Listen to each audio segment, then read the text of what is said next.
Você já passou por uma situação em que você pensa, nossa, eu acho que esse biológico aí deu errado. Todos nós que estamos no campo, a gente tá fadado a esse tipo de coisa, porque o micro-organismo, ele é vivo, então tudo pode acontecer. Mas posso te falar, nem sempre é culpa do produto, viu? Hoje a gente vai conversar sobre alguns casos reais de falhas mesmo, que a gente aprende e tenta fazer diferente. Se você é novo por aqui, eu me chamo Isabela Tavares, sou biotecnologista e entomologista, e esse é o nosso podcast que descomplica o mundo dos produtos biológicos. Se você ainda não segue o nosso Instagram, é @bioagrotech.podcast, e lá a gente coloca alguns cortes, algumas dicas, um mapa mental que resume o episódio da semana. Então, se eu fosse você, eu corria lá. A gente também tá com o YouTube e Facebook, então você pode acompanhar a gente nas nossas redes. Aproveita para curtir, compartilhar. Já manda esse episódio, inclusive, para aquele produtor ou para aquele consultor que tem medo de aplicar o produto biológico ou já passou por algum tipo de perrengue. E assim, gente, vamos ser sinceros, né? Eu sei que todo mundo quer falar de sucesso, dos resultados incríveis que os biológicos trouxeram, mas sabe de uma coisa? Entender o que deu errado talvez é mais importante do que entender por que deu certo. Os biológicos, eles não são uma mágica, a gente fala isso, né, sucessivamente aqui no podcast. Eles são seres vivos e, como seres vivos, eles são sensíveis. E olha, praticamente tudo. Se você tem uma placa de Petri, consegue observar no microscópio, numa lupa, esses micro-organismos, você consegue ver que a parede celular deles, obviamente, né, isso a gente falando de células vegetativas, elas são muito mais sensíveis, né? Por isso que eu sempre comento com vocês, pessoal, se for fazer tricoderma via barra, tenta utilizar conídeo, porque ele vai ser mais resistente. Tem uma parede celular um pouco mais grossa, mas ainda assim, eles são mais suscetíveis, os micro-organismos, né, de forma geral. E essa sensibilidade pode ser por temperatura, pH, luminosidade, incompatibilidade com outros produtos. E hoje, nesse episódio, a gente vai desconstruir um pouco a ideia de que o biológico não funciona e mostrar que, na maioria das vezes, o problema está no manejo e não no produto. E, no final, uma dica da semana para vocês também não caírem nas mesmas armadilhas. Esse é um tema que eu decidi abordar porque nesse início do plantio da soja, tem muita gente que ainda tem dúvida, né? A gente até comentou sobre 6 dicas, né, para o plantio no episódio 31, se eu não estou enganada. Então volta aí, escuta uns episódios para trás, que isso vai ser bem interessante. Aqui eu vou bater um pouco na mesma tecla de alguns pontos, mas eu acho importante para relembrar vocês e deixar o recado do que pode ter acontecido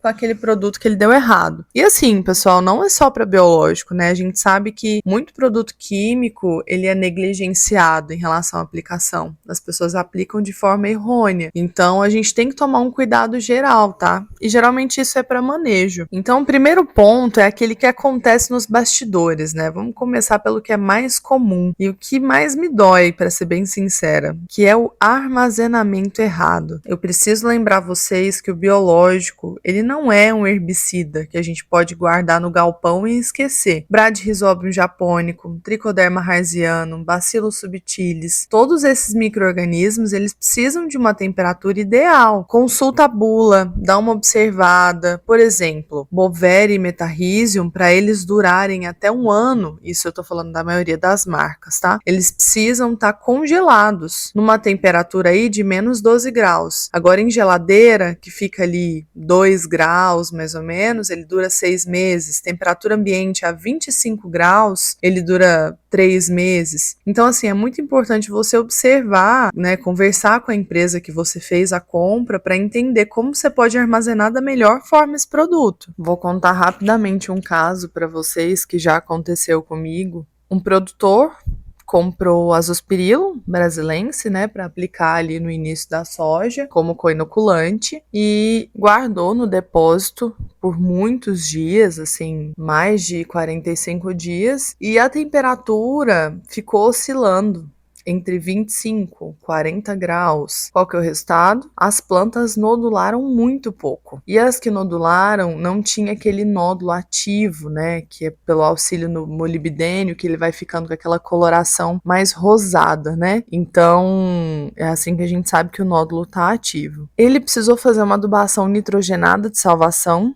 gastou 15 vezes mais do que teria gasto se tivesse armazenado de uma forma correta, e ainda saiu falando que o biológico não funciona. Então, assim, esse é um caso básico que quem trabalha com biológico provavelmente já ouviu. E assim, vou dar um dado científico para vocês, tá? Alguns estudos mostram que a viabilidade dos micro-organismos em produtos biológicos, ele cai drasticamente com variações de temperatura. Imagina você, ser humano, você tá no sol quente, aí você vai pro ar-condicionado, e aí você fica oscilando, né? Durante o dia, durante a noite, geralmente você pode pegar uma gripe ou passar mal. Imagina um micro-organismo que é super sensível. Entende? Então as alterações de temperatura elas podem comprometer a potência e acarreta também numa redução ou até falta do efeito que é esperado. Nesse caso aí, foi o efeito de inodulação, né? A coinoculação que ele faz na soja. Além da temperatura que eu falei para vocês, é bom entender, adicionar, na verdade, esse produto em um local de escuridão total. A UV, ela geralmente mata micro-organismos de uma forma mais rápida. Então,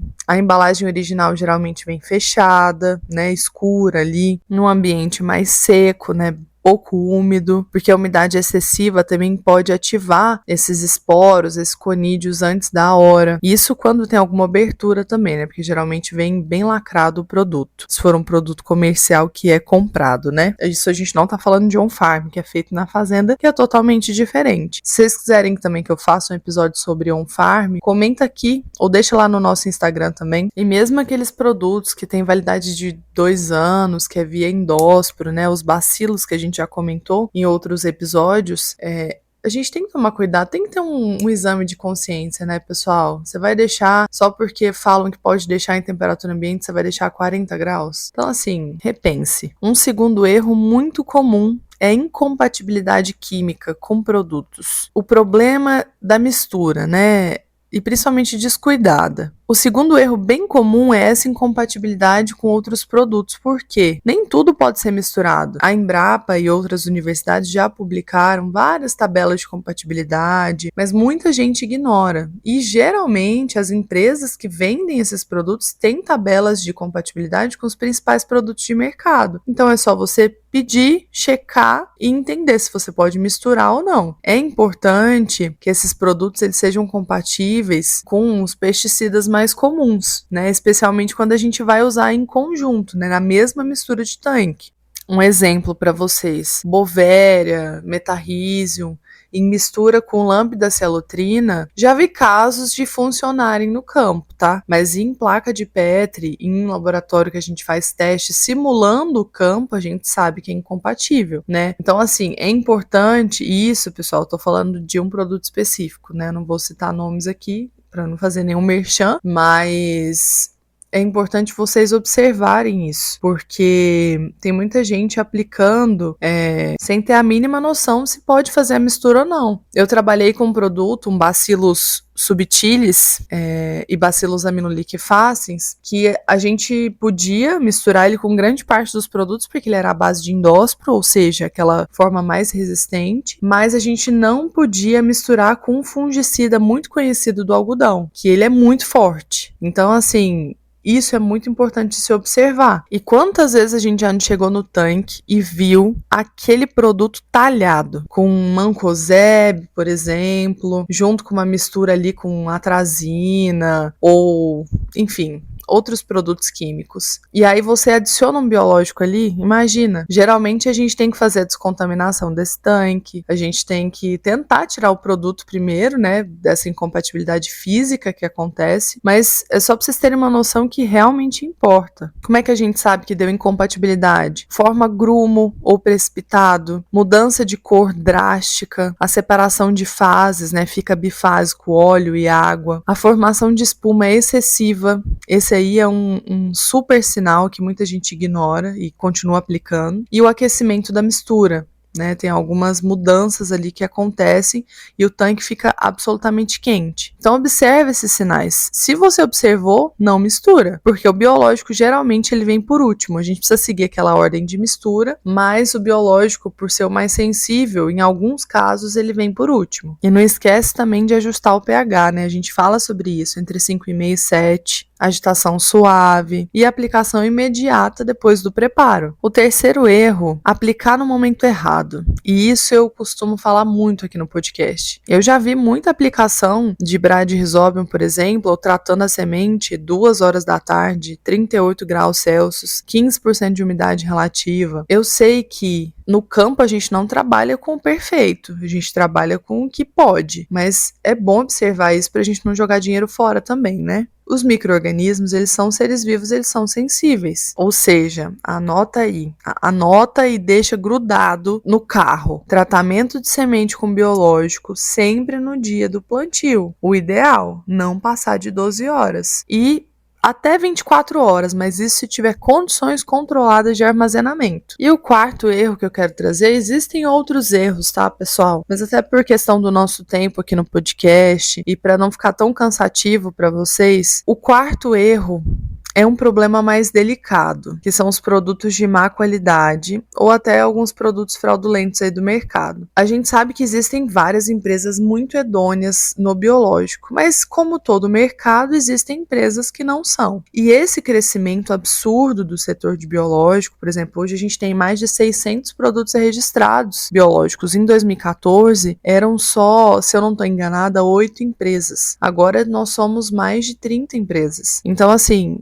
o setor cresceu muito rápido e com isso também aparecem alguns oportunistas. Produtos com concentração de micro-organismo muito abaixo declarado no rótulo. Por isso, se você tiver a possibilidade, visita a fábrica dessa empresa que você está comprando, pede para fazer uma avaliação ou até o laudo, pede o laudo para eles daquele lote que você comprou, leva para um laboratório. Eu trabalhei com um farm também e era obrigatório assim levar o produto para fazer uma análise em algum laboratório parceiro. Então, se você tiver essa possibilidade, faça isso. E assim, observar o registro desse produto no mapa também é interessante. E muitas vezes eu já levei análise para o laboratório que devia ter pelo menos 10 a nona células por ml e tinha 10 a quinta, né? Então, assim, isso é muito mais comum, na verdade, quando o produto é feito na fazenda sem nenhum tipo de fiscalização ou se não tem um laboratório. Então, é mais difícil para o produtor controlar esse crescimento e fazer uma avaliação, porque até que chega o resultado, ele já teve que aplicar o produto, porque o armazenamento do on-farm, ele é bem mais restrito, né? Então, assim, isso é algo que é preocupante e tem que ser observado. Então, busca sempre comprar de uma empresa idônea. Nem sempre o mais barato é o melhor, né? Na verdade, assim, o mais barato a gente precisa desconfiar, né? Quando você compra uma roupa muito barata, aí você pensa, nossa, será que essa roupa vai durar? Será que ela é boa? Então, assim, é a mesma coisa. Porque, assim, ó, produzir biológico de qualidade custa caro. Se tem uma fábrica de qualidade que está produzindo aquilo ali, custa caro. E, assim, pessoal, façam testes. Faz um teste, um lado a lado, aplica o biológico, deixa uma testemunha. Então, assim, fazer esse básico, esse inicial, para fazer o teste desse biológico, entender a empresa e até mesmo entender o produto que você está lidando. Né, o podcast é uma forma de você entender, mas no campo a gente sabe que cada caso é um caso. Então testem na sua fazenda, no seu tipo de solo. Isso é interessante. Então qual que é o resumo desse episódio, né? O que tudo isso ensina pra gente? Que o biológico ele tem que ter cuidado, que não é só jogar e esquecer o produto, porque isso vai retornar economicamente para você. A grande parte das falhas não é só o produto, é o manejo. E o manejo está no nosso controle. Documentação e rastreabilidade, ela importa muito. Compre sempre de quem tem registro, peça os laudos, testa antes de expandir para uma nova área. Né? Toda nova tecnologia, um produto, ele merece um teste em escala menor primeiro. E a lição mais importante, isso é uma lição para a vida, na verdade. O erro, ele não é um fracasso, ele é um aprendizado. Todo produtor que usa biológico com sucesso já passou por várias falhas no início.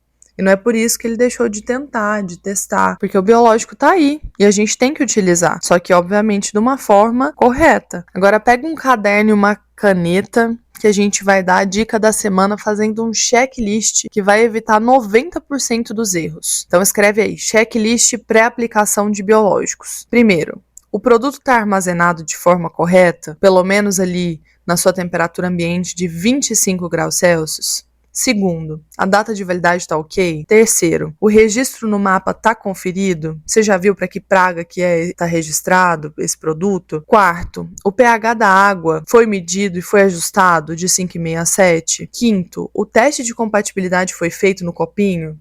Ou você já pegou a lista de compatibilidade antes? Sexto, a temperatura ambiente está adequada para fazer a mistura dos biológicos? 7. Qual que é a previsão do tempo? De sol forte, chuva nas próximas 24 horas? Porque isso é melhor a gente evitar, né? Oitavo, o equipamento está limpo, sem resíduo químico, fez uma descontaminação antes? Nono, a calda vai ser aplicada imediatamente após o preparo? Essa é a ideia? Se todas as respostas forem sim, pode ir para o campo com confiança aí de uns 90%. Então, anota esse checklist, cola aí na sua parede, observa e compartilha com a sua equipe também para todo mundo ficar atento. É simples, gente, mas assim, evita prejuízo enorme, tá bom? E o lembrete é que o biológico ele não é complicado, mas ele exige disciplina. Então faz certo que o resultado vai vir. É isso, pessoal. Até o próximo episódio do Bioagrotech, que a gente vai descomplicar qual o perfil do produtor do futuro. E eu acho que isso é muito importante para a gente traçar os nossos objetivos em relação aos produtos biológicos. Espero você. Tchau, tchau.